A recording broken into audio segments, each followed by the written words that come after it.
guys, so we made it out here to Woo Chon. We're gonna go ahead and see what the Korean barbecue is like over here. Pro tip, take your jackets off first and then maybe stuff them into your trunk so that you don't smell like Korean meat. Really excited to see what kind of Korean side dishes they serve, also known as banchan. I'm really excited to see this girl right here. Check this girl out. It's my future girlfriend right here. What's up, girl? How you doing? This is ours if you guys ever want to come by this place. I strongly recommend checking it out. It's pretty dope. Got there, bro. I have the drink of champions. Drink of champions. Yeah. AKA makgeolli. It's Korean rice wine. Very comparable to nagori sake, made in a similar fashion. I believe the alcohol content is less than 6%. I've never actually tried this brand before, but we're gonna go ahead and give it a shot. A recommendation: I would recommend shaking up your makgeolli first, and since it does have a little bit of some buildup of carbonation, you do want to wait a moment before opening the top. What I'm really psyched about is they got these cool little. Can't even focus it, but yeah, they got these cool little bowls to drink your makgeolli out of. It makes it seem pretty traditional. So traditionally, the bowl is held. If someone's older than you, then you do two hands. But since me and Alex are friends, we can go ahead and serve with one hand. He's letting it slide. And then you can never let the other person serve his own drink. So I will switch over the camera over to this guy. Oh, 형님. And the proper way of doing it too is the person serving it. If you're younger, you do it with two hands. So you're serving with two hands, so you can see I'm holding one hand with the other hand. Look at that two-handed action. Thank you, Alex. Cheers, man. Cheers.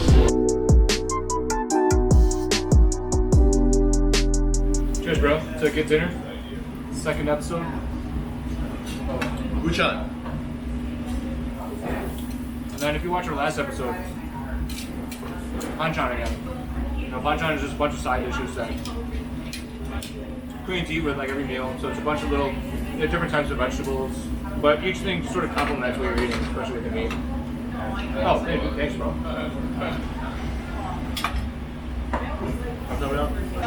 Oh, we have to play this entire game? Yeah. It's really funny. They do the thing where they like, put it in your mouth, and then you put the meat in your mouth, and then you put it in. Have you seen what I'm talking about? I'll show you. Actually, I'm going to show you what the kind do. Alright? You're ready. Gag or accompaniment. Aha!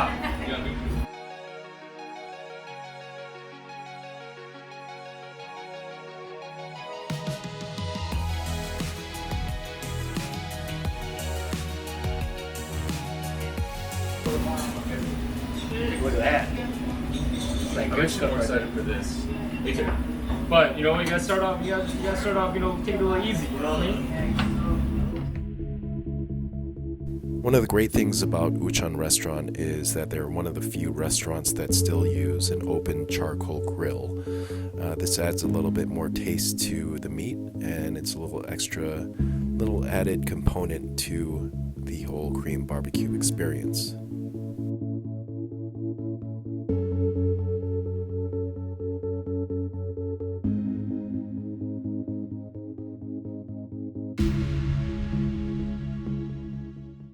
That's another pro tip. If you're switching out meat, or if you have a new plate taking it out, you always switch the grade out.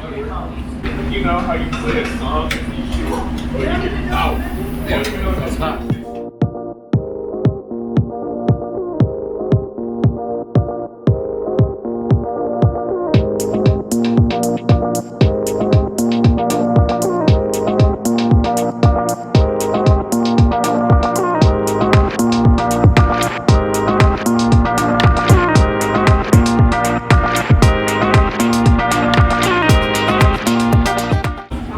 Gotta be fresh, you know?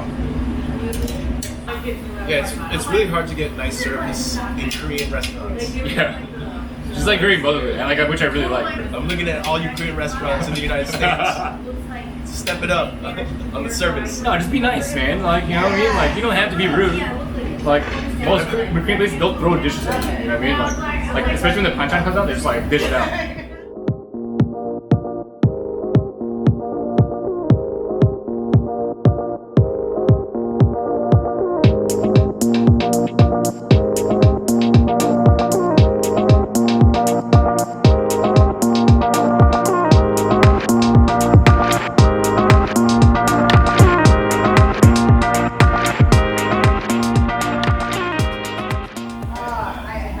So, would you agree? I was telling David on the way here that there really isn't any like pretty decent Korean barbecue places in the city, like in the city of Chicago.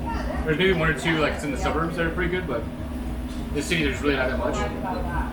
So I was telling him that this place is probably pretty comparable to this really good Korean restaurant in the suburbs. Do you agree, or like would you say it's better than most in Chicago, right? In the city of Chicago. In the city of Chicago, yes. In the suburbs, definitely a lot more better places.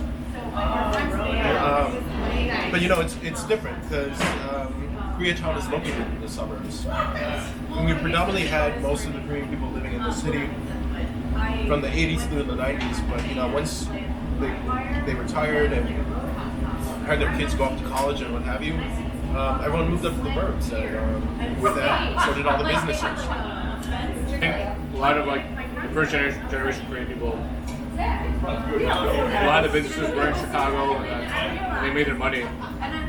They all either moved to the suburbs because of the fact that they wanted to have better schooling, better neighborhoods for the children. In the suburbs is a lot quieter. I think the Koreatown in the suburbs, it's a recent thing.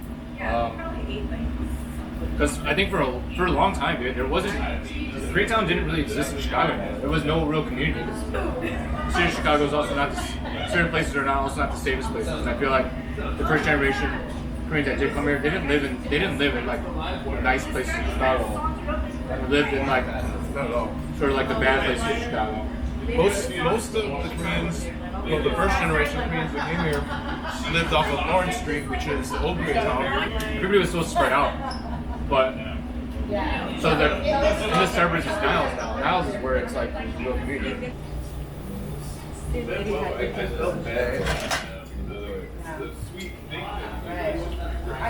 So that's also a rarity too. There's very few places that use charcoal or wood for the fire. It's not. I think this is the only one in Chicago that does that. Yeah, so in Chicago now, like you have to be grandfathered in order to be able to use wood or charcoal. That's why no new restaurants can do it. I know LA has a lot. They're called supujis. I never knew that. Why is it? What does that mean? Super is charcoal, wood charcoal. Okay. But yeah, you'll see them all over in Korea as well. It's not just strictly to meat. Like they have like eel barbecue places where they sashimi open like a live freshwater eel, and then they'll put the unagi sauce on it. You just see it like cooking up. It's pretty crazy. Move your body like a snake. I mean, was that part of it, or was it just like a tray? You had a butcher. That's pretty heavy. A good dinner, right? There's not so much to complain about. There's a lot of places in Chicago that perhaps may not be right, but this is definitely not one of those places. I would come back here. Like dude, in the city, dude, like I've been on the search for like just like decent Korean food. I don't know what it is like.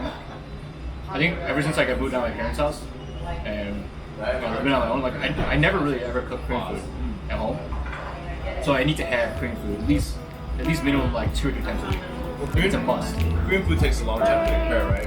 Yeah, there's a lot of ingredients that you have to like also prepare. And, like it's a lot of work, and it doesn't taste the same as like my parents. No, that comes with trial and error, and that was good. I could never match, even with like everything just in place. I'll have all the ingredients, but I could never make any dish taste like my mom's or my grandma's.